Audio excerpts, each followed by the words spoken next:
So ito na po yung rose ko ngayon. Medyo nakaka-revive na yung iba. May mga bagong suhi na.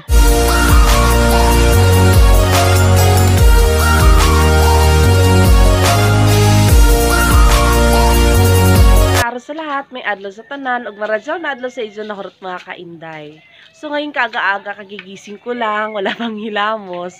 Check agad sa garden natin kasi yung rose ko tinututukan ko kasi ngayon tag-ulan ang daming sakit. So bigla kong naisip i-vlog to. So tara po, papakita ko po sa inyo dito yung paano ko siya i-revive, paano ko siya basta gagamutin ko po siya, pakikita ko po sa inyo.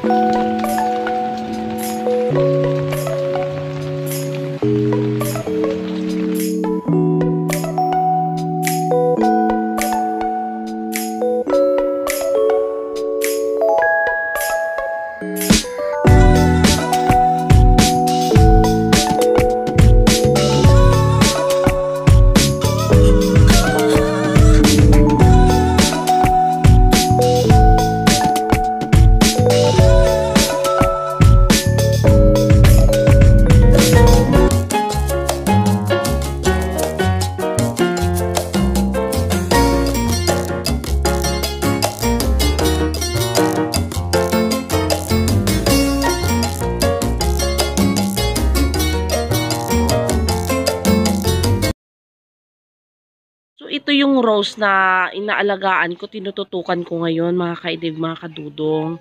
Bigla ko naisip i-vlog to, para makita nyo po, pag e-experimentuhan ko sila kung ano yung kaya kong gawin para maayos sila. Kung nakikita nyo, nangingilaw na parang ngingitim yung dahon niya. Yan po yung isang sakit niya. Tapos ito, ayan po oh. Sana naririnig nyo po ako ha. Kasi alam nyo na may mga kapitbahay tayo. Hindi maiwasang maingay. Ayan po. Yan yung sakit niya.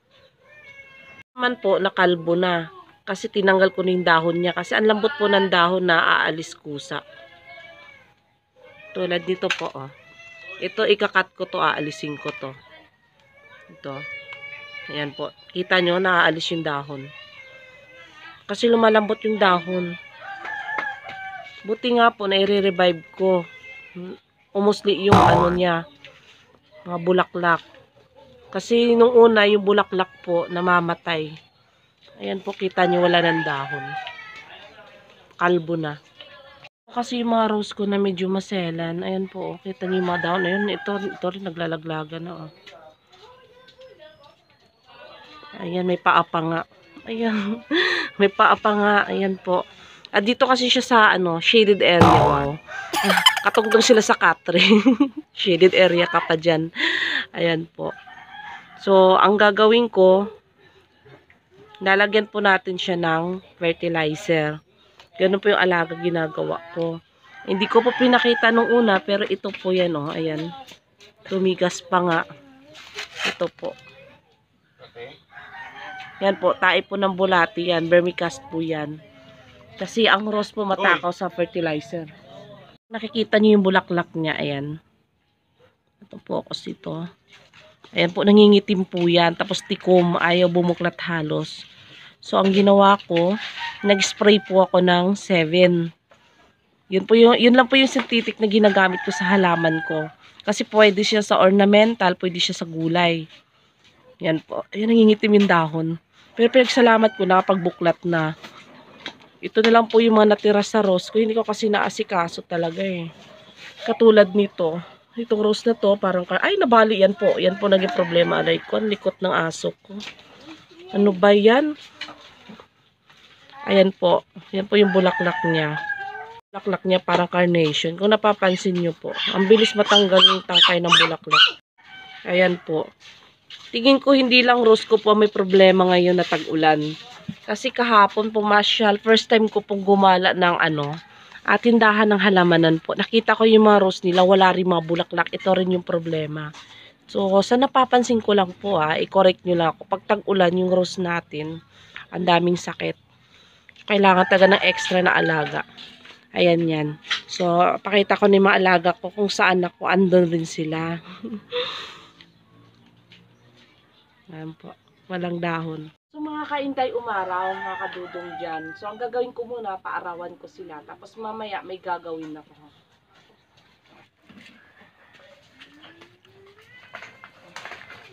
Tsagain ko na lang ng paaraw.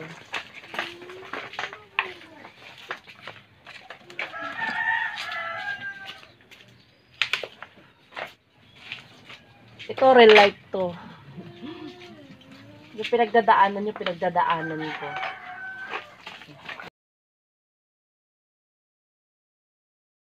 Ito na po ngayon sila, ayan, yung rose na yan.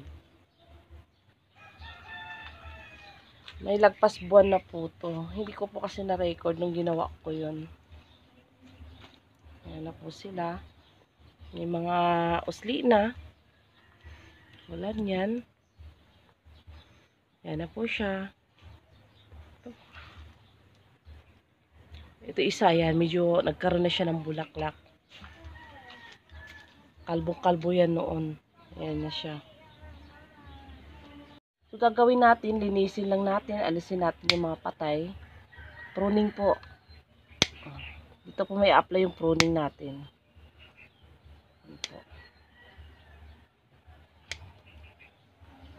Survive na po to. Wag lang masagi-sagi. Kung nakikita nyo yung bulaklak niya, medyo may tama, mag-spray po ako. Ano, nakikita nyo yung ilalim, nangingilaw. Pag napabayaan ko po to, mamamatay po to. Ito yung sinasabi kong green dito, pero nangingilaw yung puno. Ayan, nabubulok oh.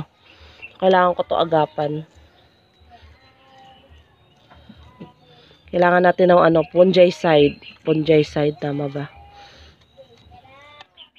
Ayan, patay na oh.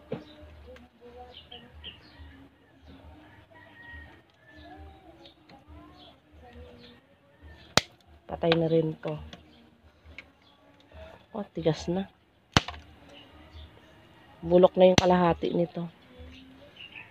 Ito, puto lang tayo. Nakikita nyo, may ano pa rin yung dahon. So, mag-aano ko ng gamot. Ang gagamitin kong gamot dito, 7. Ayan, kung nakikita nyo, mga bagong usli na. Kaso, ito bagong usli, kaso tingnan nyo. May ano pa rin mga black spots. So, kailangan ko taga mag-spray ng gamot. Vermicast ko. Yung rose kasi, itong lagi ang ginagawa ko. Matakaw yan. Gusto nila lagi na may ano sila, pampataba. Fertilizer. So, lagi ko silang nilalagyan ito. Ganito lang mag-harvest ng ano, vermicast. Ayan. Ingat lang para yung mabulate, hindi nyo masaktan. Yan, may bulate. Balik natin.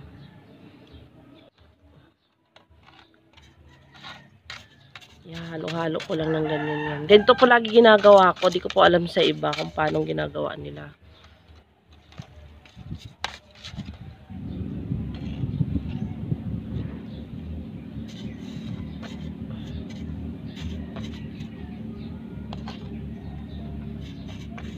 Buwan-buwan po ako naglalagay nito. Minsan twice a month pa po ako naglalagay. Ginaganyan ko lang.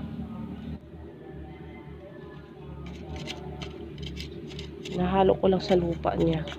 Kasi po, tumitigas to pag nasa ibabaw lang. Tip ko lang ha. Tumitigas po tong vermicast pag nasa ibabaw. Akala mo nagiging ano lang, putik na tumigas. May nasasagi ko. Ayan, may bulate. Alisin lang natin yung bulate.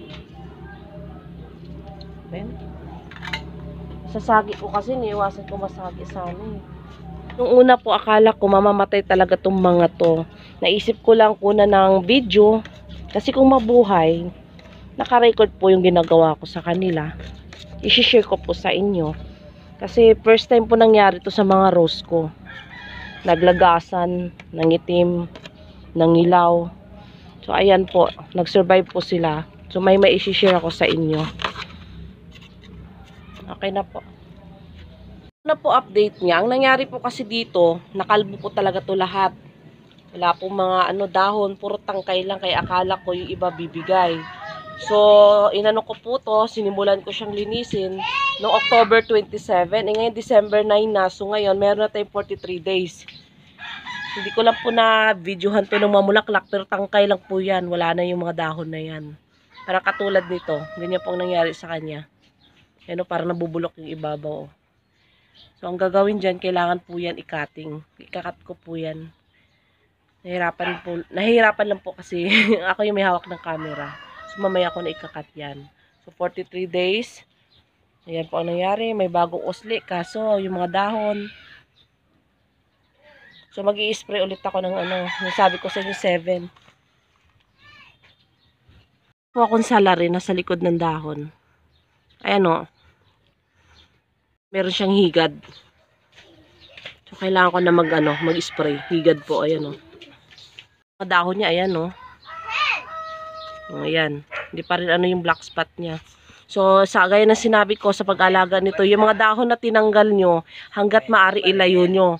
Tapos itapon nyo na lang kung sunog. So, mga kainday, mga kadudong, ngayon, hindi ko na po maalala kung ilang days na. Sabihin ko na lang, ngayon, December 11. December 11, 2020 po. So, itong spray ko po na to, ang laman po nito, 7 po. Ito yung sinasabi ko lagi na gamot. Ngayon, i-spray po natin to sa rose natin kasi dahil nga kay black spot. Higad po sa ilalim. Ayun, nalaglag. Meron po siyang higad. Ayan o. Sorry So, alisin natin to. Linisin po natin, alisin natin to. Tapos itong dahon na kinuha natin, hanggat maaari ilayo nyo, sunugin nyo. Kasi hahawa po to. Tapos huwag nyo hayaan na sa lupa niya mismo dito. Pulutin nyo po yung dahon. Ayan, wala siyang dahon. Kinuha ko. Hindi ko po alam kung malinaw po yung camera ko ngayon kasi may araw na. Pero susubukan ko pa rin. At least naririnig nyo ako. Pinutol ko lang yung mga dahon.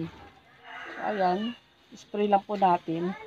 Baka may magtanong po, ito yung sprayer ko po na to. 1.5, 160 lang po. Ikot-ikot lang. Yan po. Sprayhan ko po lahat ng halaman ko ngayon. Pero itong rose, kasi ito talagang kailangan. Tapos yung mga kalateya ko kasi, inaanuhan ng mga tipaklong. Tapos pag wala na po siyang pump lang to. Pag naramdaman yung matigas na yung pump, hangin na yan.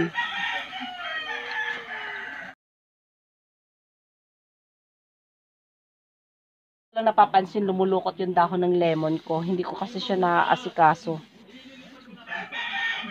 Sama ko na yung lahat ng halaman ko kasi alam nyo na maghawa-hawa. Pati itong mga orchids. O banda, kung nakita nyo may mga itim-itim yan. Pwede po itong 7 dyan. Hindi po sponsored to Talagang ginagamit ko lang po 7 sa ngayon. Saan ko pa po kayo pag tag-ulan. Pati ito ulit pangalan nito, nakalimutan ko. Ay susulat ko na lang. Ayan po Katulad sa rose. Nangingilaw, tapos nangingitim. Ayan na naman yung pusa ko. Ayan po. Ito Kalateya ko, ayan nangingilaw. Ayan po. Kalateya ko, kung napapansin yung mga dahon punit. Tapos, ito pa. Ayan. Ito pa. Ayan. At ito pa. Ayan wala na halos dahon. Tipaklong po sa larin yan. Sila lang lagi nahuhuli ko dyan. So yun na mga kadudong mga kainday. Ngayon January 4 na 2011. Ito na. Namulaklak na siya. Medyo matagal po yung update ko kasi ito. Inantay ko po talagang matuyo to. Ayan. Kasi gusto ko lang ipakita sa inyo na ang rose, minsan akala natin green yung ibabaw. Pero tingnan nyo, namatay rin po siya agad.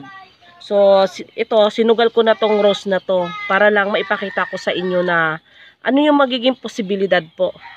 So, ang mangyayari po, may isang video ako na may nagganito rin isang rose. Nirevive ko po siya. Ipapakita ko po sa inyo kung anong nangyari doon sa nirevive ko. Kaya huwag kayong kampante pag sa tingin nyo yung rose nyo, green lang ang kulay. Tapos makita-kita nyo, ayun na pala, patay na. So, hindi ko nga naasikaso kasi ulan ng ulan. Ayun na mga kadudong mga kainday, update ko na lang po yung, paano ba sabihin? Panoorin nyo po yung video ko kung saan yung isang rose na green pa nga tingnan, tapos may tama na sa ilalim, ipapakita ko po sa inyo kung anong ginawa ko para mag-revive siya, tapos tips kung paano ko siya inalagaan. So, ayun na nga, thank you. Tapos, please subscribe at huwag kalimutan pindutin ang notification bell para updated kayo sa next video ko. Thank you!